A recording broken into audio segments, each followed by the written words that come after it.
Buonasera e ben ritrovati con una nuova edizione del TG Flash di New Sicilia. In apertura il palermitano Antonio Omar Dri, di 34 anni, il quinto volontario italiano morto nella guerra in Ucraina.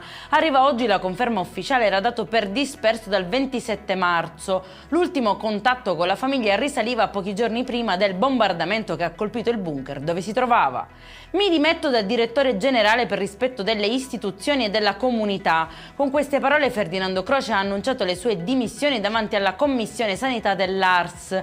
Al centro lo scandalo dei ritardi nei referti istologici all'ASP di Trapani. Croce ha ammesso criticità nella gestione, ma ha anche evidenziato una macchina sanitaria fragile e un carico di responsabilità difficile da reggere.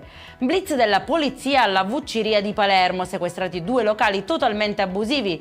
Il titolare avrebbe esibito documenti intestati a un altro soggetto che lo ha poi denunciato per truffa, falso e sostituzione di persona. Riscontrate anche gravi carenze igienico-sanitarie e arredi abusivi sul suolo pubblico, scattano multe per oltre 29.000 euro.